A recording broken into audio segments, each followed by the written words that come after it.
Hi everyone. This is a quick walkthrough, guided tour through my new drum method book, A Guide to Rhythmic Freedom. It was released last week. I've received tons of orders. I hope that most of you are starting to get your books in the mail now. So I wanted to do a quick walkthrough to help teachers implement the book most effectively for their students and for drummers studying on their own at home to kind of hear what some of the highlights are and some of the sequential ins and outs and how to combine the sections of the book. Okay, so grab your copy of A Guide to Rhythmic Freedom and let's dig in. First of all, please read all of the text at the beginning of the book before you start playing. It's very important. It's going to include a lot of insight into both the methodology of the book, and I think it'll help you with a big overview, both musically in general, drumming a little more specifically, and this book most specifically. There are QR codes for my website and YouTube channel. There's a glossary of commonly used terms from the book. Quick mention on my notation key. Drum set notation is really logical. It goes from the floor to the ceiling. Bass drum, floor tom, snare drum, middle tom, hi-hat, ride cymbal, crash. I don't understand the current trend of the ride cymbal being on the F line and the hi-hat being above it. Doesn't make any sense either positionally for a drum set or visually. When you're playing on the ride, that's usually when your other hand gets busiest on the toms, and it doesn't make any sense to have the ride on the lower space crunched up against the toms, practically overlapping. So I know I'm bucking the trend here, but I think it's more logical. I hope that more books and websites will start following suit. Hi-hat, then ride, then crashes on top. Again, ergonomics, ease of visualization, okay? There's a how to use this book section that goes into much further depth than I'm gonna go into today. And before we go into too much detail, the simplest way to put the methodology of this book is you take the vocabulary section and you play it with your hands over the foot patterns included in section 2, or you take the vocabulary or its specialization for feet and you play it under the hand patterns in section 2. I include foot patterns and hand patterns in every time signature for every genre of music in every subdivision. So all you have to do is match your vocabulary with the foot patterns with duple meter, or you take your triplet bass drum vocabulary and you slide it under your triplet hand patterns. That's the whole idea of the book. And then the sticking section at the end can be sprinkled in or concentrated on separately. So now let's go into further detail. There's a section on practicing with some really good practice techniques and tips that I think you or your students will really appreciate. Quick note on vocabulary stickings. There is a sticking section at the end of the book, but when the quarter note vocabulary starts, I start including stickings underneath the core vocabulary just to help students visualize what's going on. The first line is alternating strokes, which I think is the most important. Alternating, even distribution of labor between the hands, not painting yourself into a corner where you always have to go to the crash or the ride with the right hand. Got to get used to going to the crash with the left hand as early as possible. It makes life so much easier, especially for beginners. And then the second line is right hand lead, which we all know, or you will soon know, is probably the most commonly used sticking on a drum set, where the right hand plays the strong beats and the left hand fills in the weak beats depending on your subdivision. Those are both included under the core vocabulary. But now let's talk about this section as a whole, complete vocabulary. This is syncopation on steroids, and all the other books that have a sampling of 8th notes, 16th notes, triplets, nothing's omitted. I talked about this in my previous video. There's not that many options here. For a whole note, there's 2 choices. You hit it or you don't. For half notes, there's 4 choices. Hit both notes, hit the first one, hit the second one, play none of them. This goes on and on. For 3-note groupings, there's only 8 choices. For 4-note groupings, whether they be quarter notes or 8th notes or 16th notes, there's only 16 groupings. One of these groupings is a full beat rest, so I didn't include that. Basically, you're down to 15. For 5s, there's 32 choices. For 6s, there's 64. And for 7s, there's 128. That does not prohibit me from including them all in the book. So they're all in there, whether they be quarter notes, 8th notes, or 16ths, or quintuplets, septuplets. All of them are in there. Now, what you'll find in every single section, all the way from whole notes through 16th note triplets, is the core vocabulary, meaning every possible rhythm in that subdivision. Then it's corresponding sticking pattern and its corresponding accent pattern. This is the only time I'm going to pick up a pair of sticks in this video, otherwise it gets too long. But I think it's really important if you're playing a rhythm like 1, 2, 3, and 4, 1, 2, 3, and 4, that the student understand that that's the same as the sticking right, right, right, right, right, right, right, right, right, right, or right, right, right, right, right, right, right. And this is the same as the accent pattern. 1, 2, 3, and 4, 1, 2, 3, and 4, or in eighth notes, 1. So I find that this is really approachable and easily understood by students as long as you get to them early. There's no need for it to be in a separate book. There's no need for it to be in a separate section in the book. There's the same binary choices. You either hit or rest, you play a right or a left, or you play an accent or an unaccented notes. So what you'll find for almost all of the vocabulary, core vocabulary, sticking patterns, accents. I forego the stickings and the accents starting at about the 5s, because I figure after you've done whole notes through 16th notes, you get the gist of it. You look at the vocabulary, you can apply the sticking to the vocabulary, you can apply the accents to the vocabulary. So that's the main sequencing of every single subdivision in the book. When we get to eighth notes, just quickly at page 13, I present them all 16 possibilities with eighth note rests, but understanding that it's easier for students to grasp complete pairs of eighth notes right off the bat. The exercise sections contain quarter notes and eighth note pairs, quarter notes, eighth note pairs, and quarter rests. And then we get into eighth note rests in the third section. So that brings up another thing. After the core vocabulary, stickings, and accents for all the vocabulary, there are combination exercises which combine the rhythms, creating more possibilities and more vocabulary. In the exercise sections, there are combinations of stickings, combinations of accents. So we get into, again, combining is how we build phrasing, which is how we build all of our playing. It's not just one beat, but this beat, then that beat, then the next beat, changing them, creating flow, right? So there's exercises, combination exercises that kind of explode the vocabulary a little. And then starting with quarter notes, there's a hall of fame in each section. And this is really important and awesome.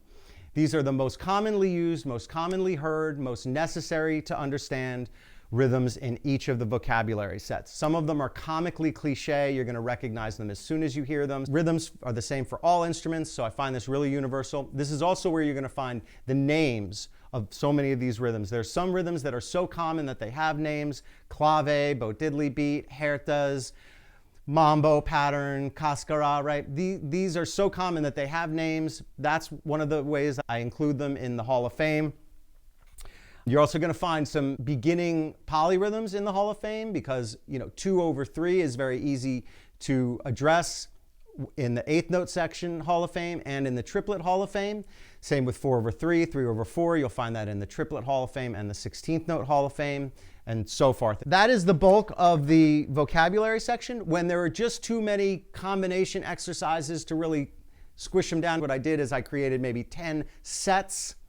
Each set highlights one of the rhythmic variations, starts to combine it with the others, increasing difficulty down the page, adding rests on downbeats. So for the 16th notes, 16th note triplets, 9/8 and 12/8, those exercises come in sets. And again, they are most common and necessary usage through the most syncopated rhythms through the sets. And as we go down each page, they get more and more complicated, more syncopated, and more combined with the other rhythms. In the Triplet Hall of Fame, you'll find triplet combination exercises that combine triplets with eighth notes. This is on page 66, 67, 68. Triplets with eighth notes, triplets with 16th notes, triplets with eighth notes and 16th notes. We all know how tricky that is to get that independent timing down. And then one of the most important and useful parts of the book starts at page 93. This is vocabulary specializations for feet. This is where I wanted people to be able to approach vocabulary from the standpoint of their bass drum most commonly, but of course we can play the patterns with the left foot as well. This is the part of the book that completely replaces Funky Primer, Drummer's Cookbook, Rock and Bass Drum, Alfred Beginning Drum Set Method, 1001 Drum Beats. They're all limited. I feel that they all maybe throw too much in too fast without progression. So the eighth note specializations for feet on page 93 contains all 64 bass drum possibilities against a backbeat. The 16th note specializations for feet are presented again as sets, each one highlighting one specific vocabulary aspect of the foot, and they all contain backbeats. This is going to be most useful when we start applying different hand patterns, but this is where all your rock beats are, all your 16th note rock beats. There's some stamina builders and some polyrhythmic phrasing toward the end. And then on page 103, there's a triplet version of the exact same section.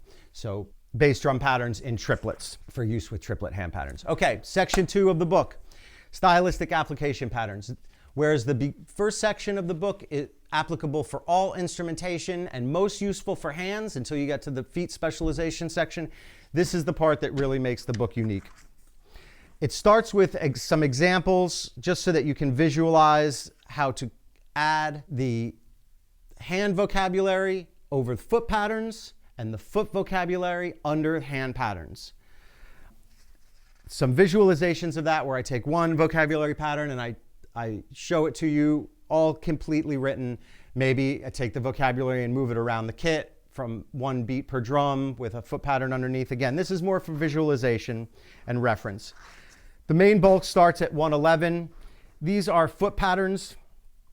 Now, this brings up two ways to teach or learn drums. I find it most effective, especially for beginners, to learn horizontally. And that is to say, take the vocabulary and learn the vocabulary all the way through all the subdivisions with just a couple of foot patterns. Maybe quarter note bass drum, maybe add the hi-hat on 2 and 4, maybe walking feet, 1, 2, 3, 4, but not too many more than that. All the vocabulary. That's what I call it horizontal. Okay? Same thing with the rock beats. Learn all your bass drum vocabulary against the most common phrasing. 8th notes with the right hand, maybe quarter notes, maybe 16th notes, but not that many. That's what I call horizontal learning. You're going to learn the most useful patterns first, but you're going to learn all your vocabulary before you bump up the complexity.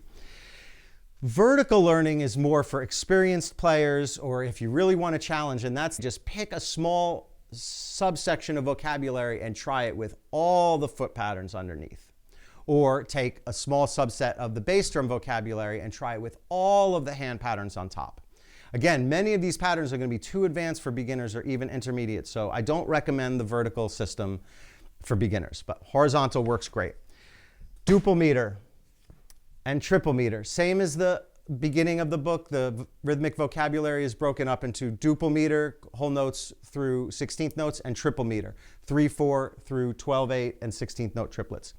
The application section matches that sequencing. Duple meter foot patterns to play under your vocabulary. Duple meter hand patterns on page 112.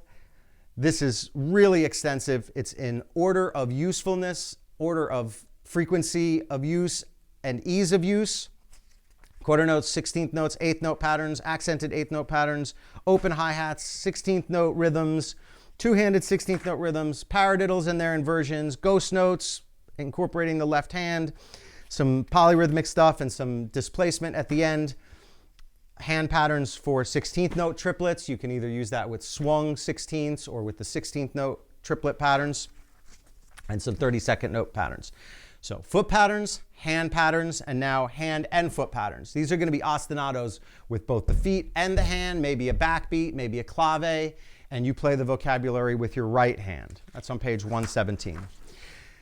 The Latin section of application is also extensive. All 6 claves, 3/2 and 2/3, son clave, Brazilian clave, rumba clave, written out. A very easy bossa nova with kind of a conga rhythm with the left hand to really just begin your Latin journey. These again are hand and foot patterns. These are for use, you play the vocabulary with one hand on top. And then we get to triplet meter. Same thing, foot patterns over which to play your 3/4, 3/8, and triplet meter vocabulary. Triplet hand patterns, blues stuff, shuffles, ghost note shuffles, jazz pattern with extensive variations, under which to play your bass drum vocabulary, either the core triplet vocabulary or the vocabulary specializations for feet.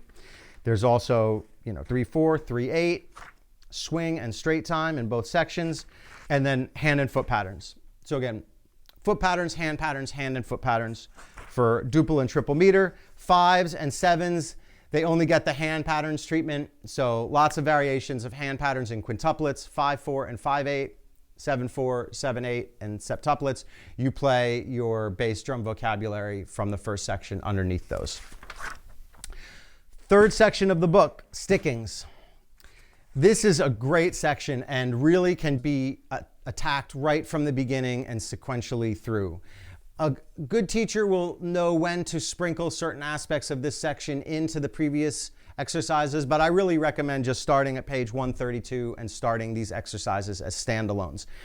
There's several ways to play them. I've obviously included some common and useful accent patterns, both downbeats and backbeats, and some applications on page 133 on the drum set, accents on toms, accents with crashes and basses, and playing all of the patterns on the toms with backbeats on snare. Page 134, exercises for right hand lead. This is where we keep the right hand constant eighths, 1 and 2 and 3 and 4, and all 81 combinations of 1E and a, 1 and a, and 1E and. So you 1E and a 2 and a 3 and a 4E and 1E and 2E and 3 and a 4. Constant right hand. All the patterns. Move it around the kit. Play the accent patterns, 1 and a 2 and a 3 and a 4 and a, any way you want. Then this is the next section on page 137 is I've never seen in any other book. This is still right hand lead, but it's with the constant E's and U's. So 1E E and and E So 1E E and E 1E 2E E and E and 1E. So right hand lead still has a lot of left hands in it. It's just that they're all on the weak beats, right? So this is the same thing, all 81 possibilities of those three patterns. Move it around the kit, get your syncopated fills going on. Page 139, doubles. This is self-explanatory. Start slow, build it up to roll speed where you're really just thinking right, left, right, left, right, left, right, right, left, right, right, left, right, right, left, right. All 81 combinations of right, right, left, left, right, left, and right, right, left. Now, the Diddles section, this is, I think, an awesome section of the book. Of course, I explain paradiddles, double paradiddles, and triple paradiddles. Paradiddles being 4 notes long, double paradiddles being 6 notes long, and triple paradiddles being 8 notes long. One thing that this book contains that I've never seen anywhere else is every combination of those in 1 bar and in 2 bar patterns. So every combination of 4, 6, plus 8 in every order in 1 bar 16th notes and 2 bars of 16th notes. Next section, same thing in triplets. And then on page 146, I introduce 3-note diddles. So right, left, lefts, for example, with more variations. Then I give you all the combinations of 3s, 4s, 6s, and 8s in 1 and 2 bars. Then we have 5-note diddles. Paradiddle, paradiddle. Then the combinations, 3, 4, 5, 6s, and 8s. Get to the 7-note diddles. Now you've got all the combinations, 3, 4, 5, 6, 7s, and 8s. If it was too big to fit in the book, I give you a sampling of a couple dozen or a couple hundred. The PDF is downloadable on my website for free of all of the combinations possible. And there are applications on drum sets, so accents on toms, accents on crashes and cymbals, playing all of the diddle patterns as linear grooves on the hi-hat and the snare drum with a constant bass. Obviously, you can then add your bass drum vocabulary under them. This is the infinity of combining these sections. There's also a double paradiddle bonus section and a paradiddle diddle bonus section where I really go in depth. They're so common, lots of different ways to play them around the kit as grooves, 2 cymbals with a backbeat, etc. And then the last part of the book is called Groupings in Subdivisions. Very self-explanatory. I go through each subdivision and I show you how each grouping lines up in that subdivision. This is, of course, how polyrhythms are created. I think that the way that it's written makes it really visually appealing, very simple for students to grasp, very easy to hear in your head and to apply to drum set. And the last part of the book, last page, is a track your progress chart, which is broken up into the vocabulary and the applications of the vocabulary, and you or your student can check off your progress after you've combined the hand patterns with this vocabulary, the foot patterns under this vocabulary, and that's broken up into most common, necessary, intermediate, advanced, and completely insane, 5s with the hands over triplets with the feet. So that's a tour through the entire book. Hope you enjoy it. If you have any questions, please feel free to reach out.